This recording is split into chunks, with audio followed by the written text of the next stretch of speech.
and they were telling me about that, you know, we have some people who have invested in packaging and they're doing a bit of refining at the tail end. I think we need to do more than that.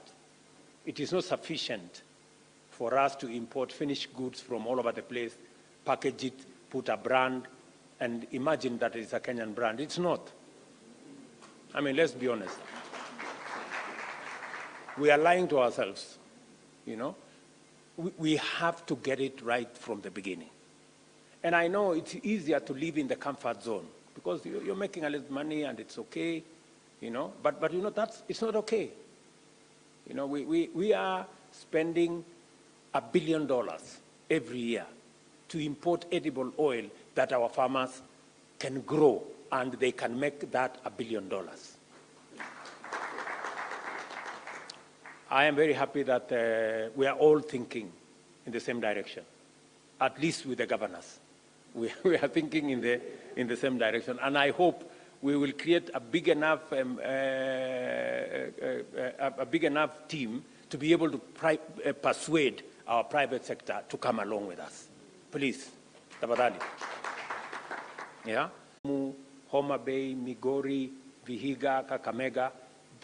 Those are the people who should be producing for us edible oil because they have the capacity to. And we have the market for them. They don't have to go looking. We have the market to buy, because we are already spending $1 billion. That $1 billion is money that is available in our market that we can use to buy your products. But you see, we have to get on with it. It cannot continue to be any discussion any further. We all know what is right and what is wrong. Mudomi Njuki, I agree with you, the pulses issue. I called you. I called the governor of Kitui. I called Seth.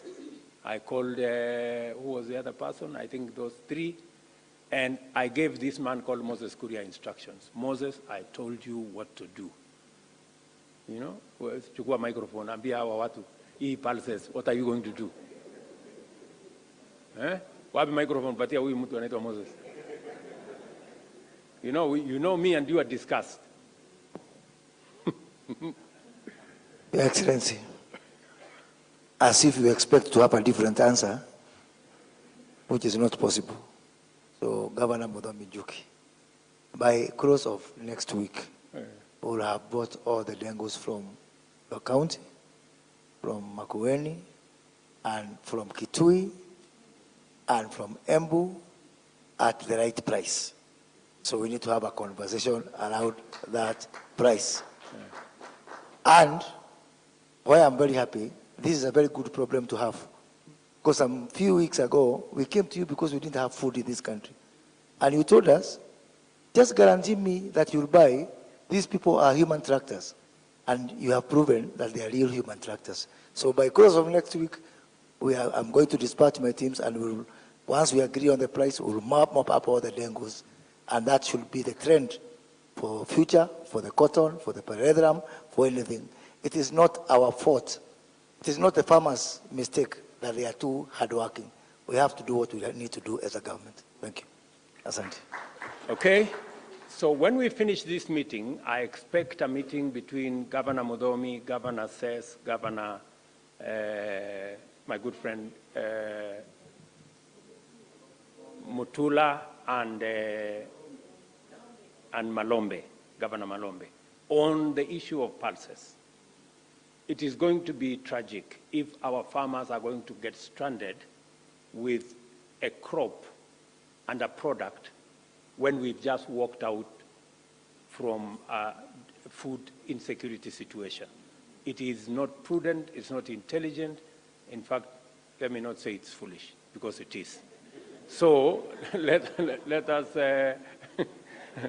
us sort that out. I already I spoke to the managing director of KNTC and I told her what to do. Moses, you need to just get things moving because we cannot continue that way, and we need to begin to demonstrate the power of aggregation. And we have all agencies which can buy the pulses. We have our NYS, we have our military, we have many people who are ready to buy that product.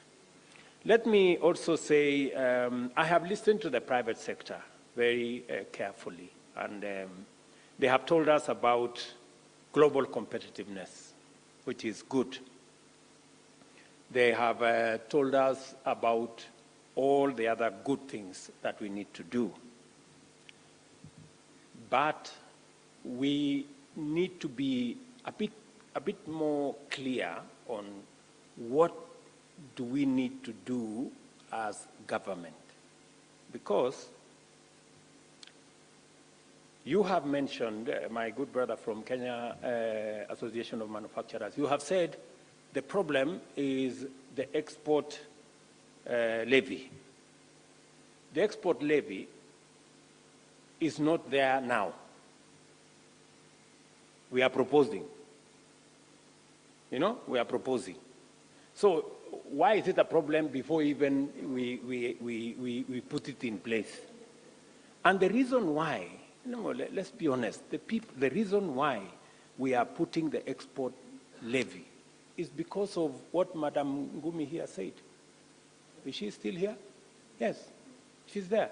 She says she's been importing and trying this or the other. She's now moved in the last 5 years to manufacturing from locally, local primary products. That is the transition we need to make. It is the transition we need to make in cement. It is the transition we need to make in steel, the billets. It is the transition we need to make in paper.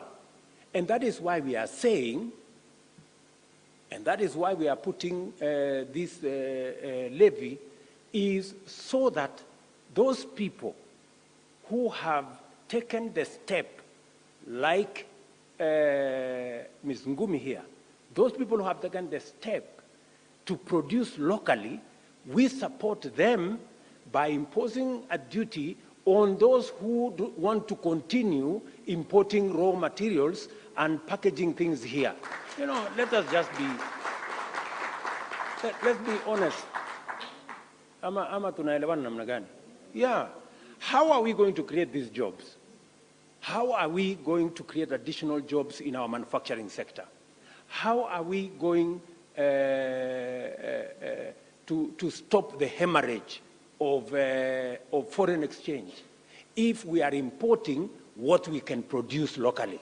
That is the story, Kenyans, please. So, tafadhali bwana mkubwa, sasa tumeweka tax kwa simiti kwa sababu we have enough cement factories here which should be employing Kenyans. And we should stop, going to bring cement from, I don't know where, when we can use our own local materials, make the cement, hire our own people, stop the hemorrhage of foreign exchange. I was having a conversation with Anne. We are importing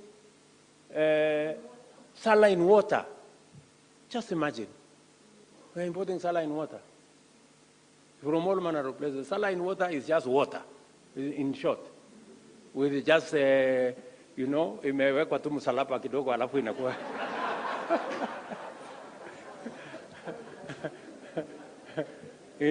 Imeombewa alafu inakuwa, So really, I mean, we have to be serious as Kenyans. It cannot be business as usual. So the best we can do for those people who are in transition, the best we can do for the people who are in transition is for them to tell us, okay, what do they need to complete the transition? We are ready to engage. But to tell us that when they lay to, let's go on, like, no, we have to think about that. We have said, for example, we are imposing a 30% duty on imported furniture. Why are we importing furniture, good people from China and all manner of places, when we have our young people from Tibet, we have wood products, it can be made locally. explain to me, give me one reason why we should continue to import furniture from wherever. There is no reason. Sindio? Hakuna, there is no reason. So we just stop it, alafu tuendelee na ile kazi tuko naye hapa. We will shortly have developed the industry enough, not just to make our own products, but when we give them a market, they will improve in their quality, and shortly we will be exporting furniture to other places. That is the trajectory we want to go. That is what is in the finance bill. We have also said, why are we importing paint? For heaven's sake. Ngumi here says it is possible to manufacture paint in Kenya. Why are we have said in our budget, we do not have to import paint. Let us support local manufacture. I like what my good friend from the pharmaceutical has said. He has said that we need to encourage local manufacture. That industry is like 300 billion shilling industry. 70% we are importing. 60% is generics. You know, these are just things we can manufacture locally here. And that is why we have done two things. We have said in the budget this year, deliberate. Two things. We have said manufacturers will pay of human vaccines and medicine will pay a lower corporate tax than the others to give leverage to those who want to manufacture in Kenya. Number two, we have removed tax on equipment and materials for manufacture of pharmaceuticals in Kenya. Again, to support our universal health coverage and to make medicine affordable in Kenya. It is there in the budget. I don't know why people are not reading. I don't know whether we understand one another. So we are being deliberate. When we are talking about, when you see there, we are saying pharmaceuticals. We have made policy interventions in the budget to clearly support the manufacture of pharmaceuticals in Kenya because it will save us foreign exchange.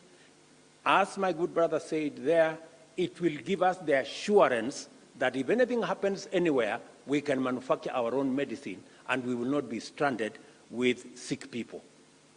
Are we together? So that is a value chain that we need to work on, and we have made policy interventions. We have put it in the budget to support that sector.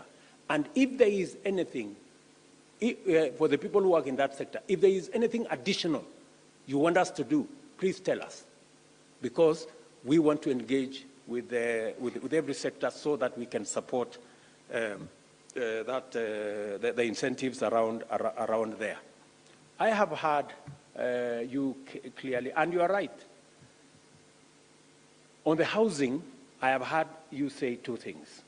Mesema, governance is an issue. Number two, you have said, maybe not now, maybe later. Yeah? Those are the two things I had. So, governance, yes. Governance is an issue. But let me ask you, good people of Kenya, are we going to stop a whole project that can hire 1 million young people every year, a project that will support our industrialization agenda, those who produce cement, those who produce steel, those who produce doors, those who produce hinges and windows, the architects, the quantity surveyors, the electricians, the masons, the carpenters who are supposed to work in that space? Are we going to stop the whole of that exercise because we are not sure about governance? I have given my personal undertaking. The buck will stop at my desk. And I intend to take responsibility. I will not assign it to the next person. Because the millions of young people in Kenya who are walking our streets are an emergency for us. We cannot continue to say maybe we should try it another time, maybe we should try it another day. I want to persuade you, good people. Yeah? We must sort out the governance issue. And I have said that we are going to develop the structure. Kenya Association of Manufacturers, we want them to sit in the board. We want every other person to sit in the board that will manage the housing fund, so that we can all see, I mean, unless you're telling me as the Kenya Association of Manufacturers you don't trust yourselves. Unless you're telling me you have a serious governance problem. You know, and if you do, you better tell us so that we can help you sort it out. So we will sort that out. Number two, you've said you don't know whether we should do it now or later. Let me tell you, and let me just say, on that issue of governance, it is actually the classic case of throwing out the baby together with the bathwater. You know, we must be careful. We must know how do we sort out governance without killing the big project that is supposed to turn around our country. You have also said maybe we should wait. Maybe the situation is not correct. This project has been with us for 5 years. We started in 2018.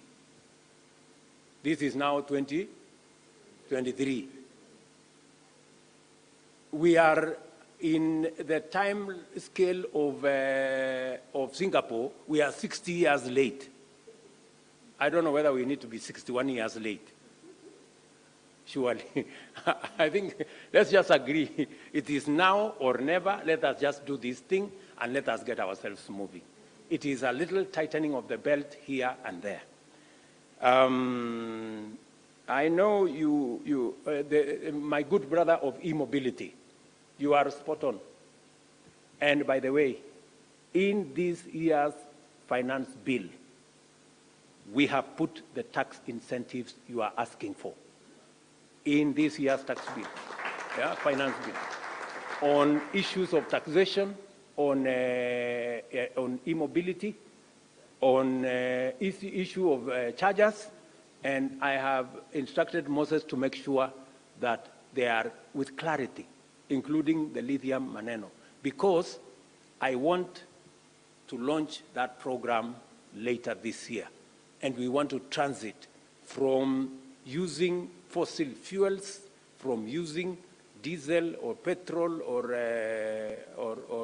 kerosene on our piki-pikis and two-wheelers and three-wheelers, and save ourselves the kind of money. We are spending $500 million every month to import our fuel products. We can cut that down by half if we go the direction that Goodman is saying, if we go the direction that we have put in our finance bill this year. Tunaelewana jameni? So, you are spot on. And I just needed, I spoke to the chair of the finance committee 2 days ago, just to make sure that nothing untoward happens on that particular subject. On the slaughterhouses, I think the governors have heard. I think we just need to put our act together. The complaint, it is small. Rao is exaggerating it kidogo. And by the way, Rao is selling very good leather. The leather you buy in Dubai, Rao can sell it to you at 1/3 of the price. I am a testimony. I have bought leather from Rao at 30% what you would get in Dubai from our own livestock. Yeah, not imported. So thank you very much, Rao, for what your sector, and it is true. We've had several meetings in my office, we've had several meetings elsewhere, and that's why we have put resources in that corner. I want to ask my good friends, governors, what is important is how to manage our slaughterhouses, the knives we are using, the flaying. You know, many times we lose a whole hide or a whole skin because of the knife we are using, and it's not expensive. We can all agree on how that can be managed. And we can also all agree on how that whole infrastructure is set up so that there is no duplication and there is no overlapping. We can structure it properly. I think we have some homework there as policymakers, especially the governors and myself. We have some homework on what to do in that particular section. I know, for example, the Nini in West Pokot is complete. The abattoir in West Pokot is complete. I know the one for Isiolo is almost complete. We have one in Mandera. We have one in Wajir. We have one in Marsabit. We need to, consolidate our thoughts and see who does what. I know, for example, we have a big effort that we are working on in Naivasha on leather, and and I was supposed to negotiate more land for Naivasha, so we are working on it. And of course, we need to have at least 4 or 5 clusters of where we can produce our leather products. So I think my team has worked on some clusters. We will need to discuss with the counties so that we agree on where the clusters will be. We will also need to agree on how we can put together, common user facilities. We can employ many people if we have common user, like what we have in Karioko, that can produce how many pairs of shoes, I think? 3,000 per day. We can do that elsewhere. And the project we are making is we want to see how it is possible for us, 14 million kids in school, instead of wearing plastic from all manner of places, they should be able to wear shoes from our own livestock. And we can be able to get those shoes better with a price that is affordable to all of us, and we can agree how that can be funded. I see many counties funding school milk. We can also do school shoes. And we can partner to make sure that all our kids are sitting good in school, not bare feet, like the way all of us did when we need to bring our TVETs, because you had Rao say footwear training on footwear and that whole ecosystem there. And I was speaking with my dear sister here, very relaxed. I was talking with her. She was actually the first person I called in the morning. And I was telling her that we need a small meeting between the Ministry of Education and the counties so that we can harmonize the curriculum between your vocational training institutions at the county and our TVETs, so that that whole chain speaks to our manufacturing. How do we train others at the lower level of certificate in the lower cadres? And by the way, I am willing to help. The way we have improved on our TVETs, we can do the same with our vocational training centers that are under the counties. So we can, again, that is a space where I requested Governor Ann to provide some leadership, and then we can talk and see how we can support people like Rao and all the others in that space. Let me also say, Madam Gumi said there are so many people that are being trained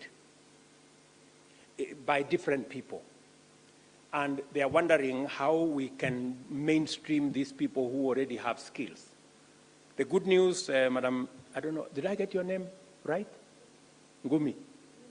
Ngumi, yeah. That we now have recognition of prior learning as a mechanism as people who have skills, and they can be given certification papers and they can go forward and work. So we have changed the law so that our TVETs can issue people who have skills whom they have developed because of where they were working. I don't know. I think, I don't know whether I have answered many of the issues that were, oh, energy. Yeah, there is one issue around energy. And even before I go to energy, it's talked about seeds. And I agree with you, Wanga, that if you give out seeds that do not, you are in so much trouble. I don't know, there is somebody who gave out seeds. Wambora ran.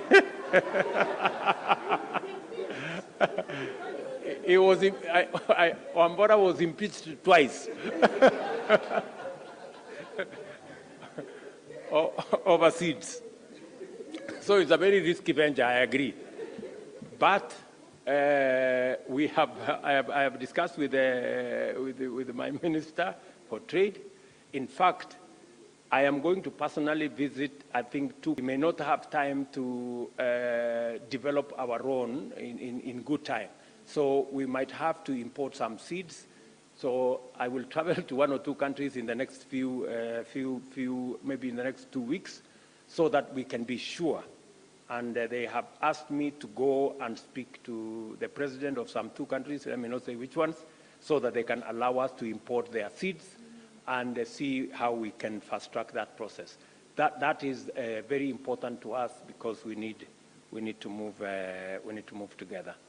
On issue of energy, I think the immediate intervention that we are making is, number one, on the special economic zones, we are trying to develop a tariff for the special economic zones. That's number one. But that will not be enough, you know. We have to think of all the other manufacturers that are not in our special economic zones, and what do we do with them? It's a conversation we are having. 2 things that we are doing, as Jir was saying, the governor of Wajir, about KETRACO. We are changing the model in KETRACO. We were using government money to develop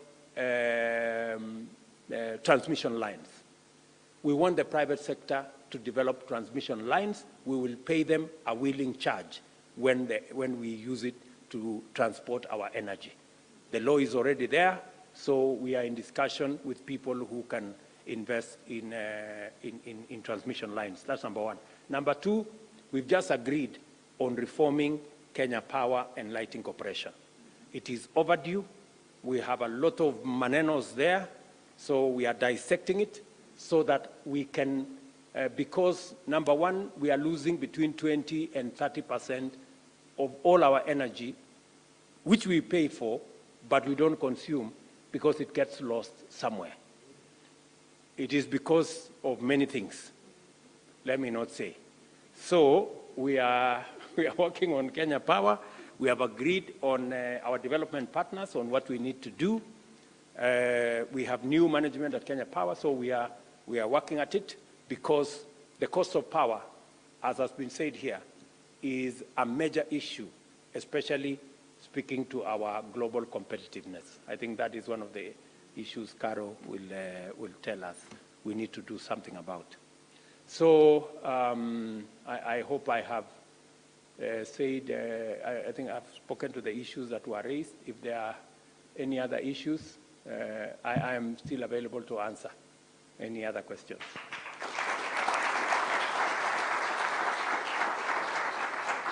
Thank you, Your Excellency. And yes, you have responded to the majority of the issues that have been asked, and any others, like you've said, will be asked later. Carol, as the private sector, the President has spoken. I'm sure you want to ask him when you want to meet next. So please, as we conclude. Thank you, Your Excellency. You've made your commitments. We've heard from the governors, and we've made our commitments, Your Excellency people, twice a year to meet with you and the governors, and so that at least we can, how many? Okay.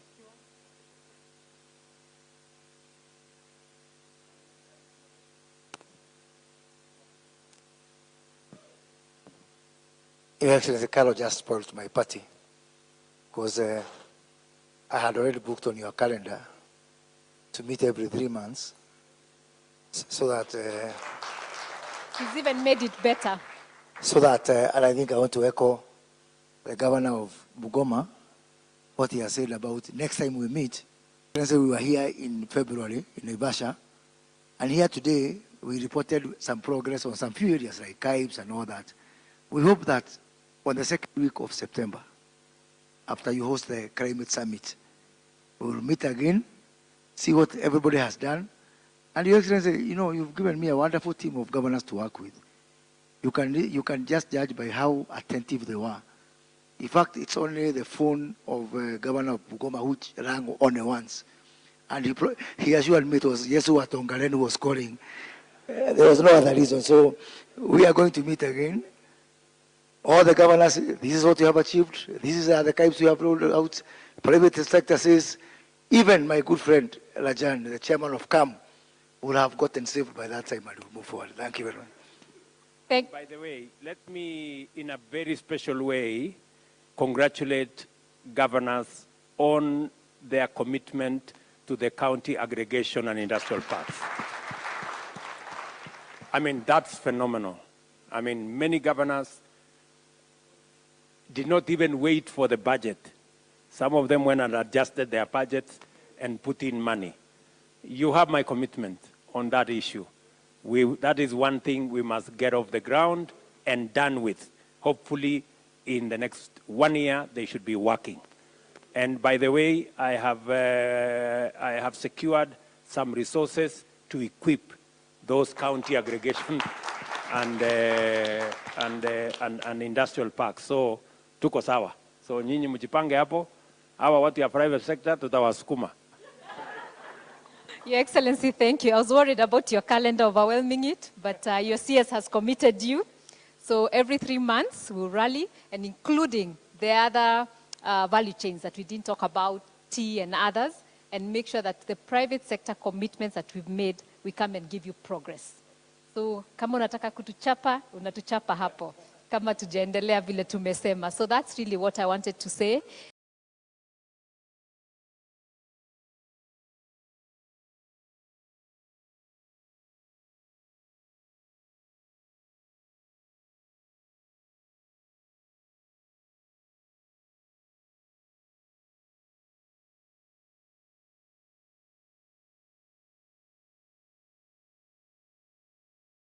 And if you just allow me before we walk